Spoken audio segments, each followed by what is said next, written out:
নমস্কার দর্শক বন্ধুরা, আমি প্রতিমা। কুকিং উইথ প্রতিমা চ্যানেলে তোমাদের সবাইকে আবারও একবার আন্তরিকভাবে সুস্বাগতম। আশা করি বন্ধুরা তোমরা সবাই ভালো আছো, সুস্থ আছো। আমিও তোমাদের মতো ভালো বন্ধু পেয়ে ভালো আছি। আজকে আমি তোমাদেরকে শেয়ার করে দেখাবো দু রকমের মজাদার পিঠার রেসিপি, একটা শুকনো আর একটা রসে ডোবা। এই পিঠেটা বানাবো রাঙা আলু দিয়ে। রাঙা আলু সবাই চেনো, আলুটা মিষ্টি লাগে বলে অনেকে বলে মিষ্টি আলু। সেই আলু দিয়েই আজকের পিঠের রেসিপি। এটা ভাজা, আর আগে যেটা দেখালাম সেটা রসে ডোবা। দুটোই কিন্তু খেতে খুব খুব সুন্দর লাগে। তোমরা প্রথম থেকে আমার সাথে থাকো, প্রথম থেকে শেষ অবধি দেখো, তাহলে তোমরাও বুঝতে পারবে। দেখো আমি এখানে 3 পিস রাঙা আলু নিয়েছি। এই রাঙা আলুগুলোকে আমি কাঁচা অবস্থাতেই ছাড়িয়ে নেব। এটা সেদ্ধ করার পর ছাড়ালেও হয়, কিন্তু আমি কাঁচাতেই ছাড়িয়ে নেব। দেখো আমি ছাড়িয়ে জলের মধ্যে দিয়ে দিয়েছি, ধুয়ে নিয়েছি। লম্বা আলুগুলোকে হাফ করে কেটে দিয়েছি, আর দেখো বাঁকাটাকে সেইভাবেই রেখেছি, দেখতে কিছুটা যেন হাঁসের মতো। এইবার এই আলুগুলোকে সেদ্ধ করে নিতে হবে। দেখো আমি সেদ্ধ করে নিয়ে চলে এলাম।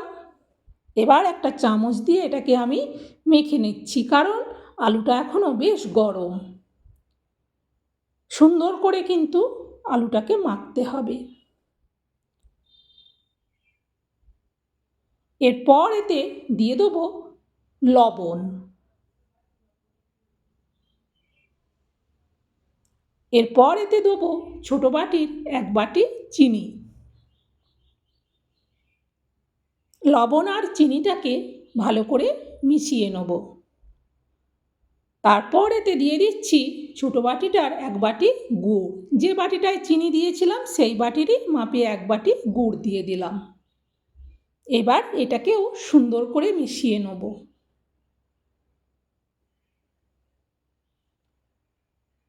দেখো সুন্দর করে মোটামুটি মেশানো হয়ে গেছে।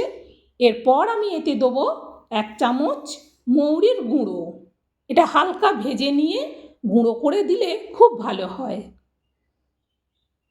ওটাও মেশানো হয়ে গেছে। এরপর এতে দিয়ে দিচ্ছি চালের গুঁড়ি।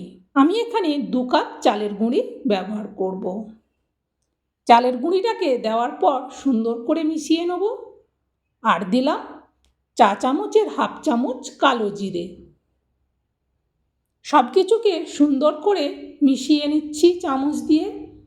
আর যেহেতু আলুটা গরম ছিল, চিনিটা কিন্তু তখনই গলে গেছে।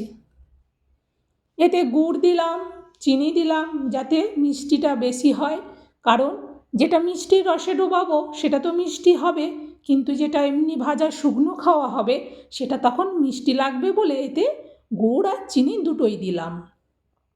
যতক্ষণ চামচ দিয়ে হচ্ছিল চামচ দিয়ে করেছিলাম। এবার এটা আমি হাত দিয়ে মাখবো। হাত দেওয়ার পর বুঝতে পারলাম এতে একটু দুধ দিতে হবে। আমি এখানে হাফ কাপ গরম দুধ দিচ্ছি। তোমরা চাইলে হাফ কাপ হোক, যতটা হোক তোমাদের লাগবে সেই পরিমাণ গরম জল মিশিয়ে দিতে পারো। দুধ দিলে স্বাদটা ভালো হয়, তাই আমি দুধ দিলাম। তারপর দেখো এটাকে আমি কতটা প্রেসার দিয়ে জোরে করে ভালো করে মেখে মেখে করছি। এইভাবে তোমরাও যখন করবে ভালো করে সুন্দর করে কিন্তু এটাকে মাখতে হবে। দেখো সুন্দর করে কিন্তু বেশ মাখা হয়ে গেছে। তোমরা নিশ্চয়ই দেখেই বুঝতে পারছো। আর দেখো একটুও কিন্তু কাঁশিটার গায়ে জড়াচ্ছে না। সুন্দর করে মেখে নিয়েছি এটাকে। এবার এটাকে আমি কিন্তু ছোট ছোট করে লিচি কেটে নেব। ঠিক লুচি যেভাবে লিচিটা করে ঠিক সেই মতো সাইজের আমি করে নিচ্ছি। এই পিঠেটার কিন্তু অনেক রকমের ডিজাইন হয়, আজকে আমি ল্যাংচা ডিজাইনের করব। আর দেখো অল্প একটু চালের গুঁড়ি নিয়েছি, একটু হলেই হয়ে যাবে। সেটা জাস্ট হাতে নেব। এইভাবে আমি ঠিক যেভাবে রুটি করার জন্য হাতে গোল করে সেইভাবে গোল করে নেব প্রথমে, তারপরে এটাকে ল্যাংচার মতো করে নেব। বানানো একদম সোজা, কোনো কঠিন কাজ নয়, আর খুব চটপট কিন্তু এটা বানানো যায়। যে সমস্ত বন্ধুরা আজকে প্রথম আমার এই ছোট্ট পরিবারে এসে নতুন আমার এই রেসিপিটা দেখছো, অবশ্যই একটা লাইক দিও। আর আমাকে যদি ভালো লাগে তাহলে আমার এই ছোট্ট পরিবারের বন্ধু হয়ে আমার পাশে থেকো। তোমাদের মতো বন্ধুদের ভালোবাসা সাপোর্ট পেয়ে আমি এখানে আমার জানা সব রেসিপি শেয়ার করে তোমাদেরকে দেখাবো। এটা এমন একটা জায়গা, এখানে বন্ধুদের ভালোবাসা না পেলে রেসিপি শেয়ার করে আনন্দ পাওয়া যায় না। দেখো, তোমাদের সাথে কথা বলতে বলতে কিন্তু আমার সবগুলো হয়ে গেল, আর খুব তাড়াতাড়ি কিন্তু এটা তৈরি করে নেওয়া যায়। অন্য দিন আরও অন্য ডিজাইন করে দেখাবো, আজকে এই ল্যাংচা ডিজাইনটা করে দেখাচ্ছি। চলো এবার দেখো, একটা কড়া বসিয়ে দিয়েছি, কড়াতে দিয়ে দিচ্ছি তেল।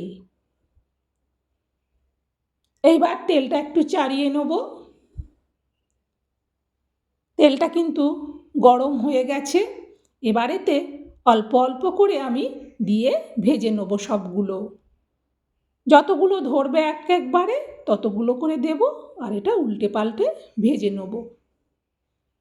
যে সমস্ত বন্ধুরা আমাকে ইতিমধ্যে তাদের সাপোর্ট ভালোবাসা দিয়েছো, প্রতিদিন আমার রেসিপি দেখে লাইক দিয়ে কমেন্ট করো, তাদেরকে আমার অন্তরের অনেক ভালোবাসা, অনেক ধন্যবাদ। দেখো, আমার এক সাইড হয়ে গেছে পিঠেগুলোর, আমি কিন্তু উল্টে দিচ্ছি। এইভাবে আস্তে করে উল্টে দেবে, আর তেলটা একটু গরম হওয়ার পর দেবে, তাহলে দেখবে আর একটুও কোনো অসুবিধে হবে না। এই পিঠেটা কিন্তু ভাজাও খাওয়া যায় শুকনো অবস্থায়, আর রসে ডুবিয়ে খেলে তো পুরো মনে হবে যেন ল্যাংচা খাচ্ছ। এটা এতটাই টেস্টি হয়, এতটাই সফট আর সুন্দর হয়। দেখো, সুন্দর করে কিন্তু এর গাগুলো ফেটে যাচ্ছে। দেখবে দোকানেও কিছু ল্যাংচা পাওয়া যায়, তার গাগুলো ফেটে ফেটে যায়। আসলে ওটা অতিরিক্ত নরমের কারণে গাগুলো ফুলে গিয়ে ফেটে যায়।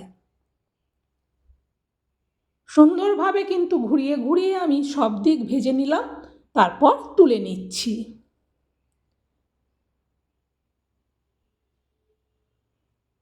সবগুলো তোলা হয়ে গেলে আমি আরেকটা কড়া বসিয়ে দিয়ে তাতে দিয়ে দিচ্ছি ছোটো বাটির 1 বাটি জল। তারপর দিয়ে দিচ্ছি ছোটো বাটির 1/2 বাটি চিনি। এবার এটাকে ফুটিয়ে নেব। দেখো, জলটা ফুটতে ফুটতে তোমাদেরকে দেখাচ্ছি। দেখো, আমার এতগুলো ভাজা হয়েছে আর কতটা সুন্দরভাবে ভাজা হয়েছে দেখেছো? এতটাই সফট, গাগুলো একদম ফেটে ফেটে গেছে সুন্দর হয়ে। চলো, এবার জলটা নিশ্চয়ই ফুটে গেছে। দেখো, জলটা আমার ফুট উঠে গেছে। এবার আমি জলের মধ্যে দিয়ে দেবো একটা তেজপাতা, আর দেবো 1 টুকরো দারুচিনি, আর দেবো 4 পিস এলাচ। এটা দিয়ে সুন্দর করে ফুটিয়ে মিষ্টির রসটা তৈরি করে নেব। 1 বাটি জল দিয়েছিলাম, সেটা যখন মরে মরে হাফ হয়ে যাবে তখন বুঝবো যে এটা হয়ে গেছে। এটা শুকনোও খাওয়া যায়, রসে ডুবিয়েও খাওয়া যায়, 2 রকমই খাওয়া যায়। যার বেশি একটু মিষ্টি পছন্দ সে রসে ডুবিয়ে খাবে, খুব সুন্দর হয়। দেখো, আমার মিষ্টির রসটা কিন্তু তৈরি হয়ে গেছে। এবার জাস্ট গ্যাসটা বন্ধ করে আমার যতগুলো এতে ডোবানোর আমি ততগুলো ডুবিয়ে দেবো। বন্ধুরা, অবশ্যই এটা শেয়ার করে দিও। খুবই মজাদার রেসিপি, রাঙা আলুর 2 রকমের পিঠে, শুকনো আর রসে ডোবানো। দেখো, আমি এটা ঢেকে দিলাম, 5 মিনিট বাদে ঢাকনাটা খুললে একেবারে রেডি। দেখো, পুরো রসটা টেনে নিয়েছে, খুব সুন্দর হয়ে গেছে পিঠেগুলো, একেবারে রেডি খাওয়ার মতো।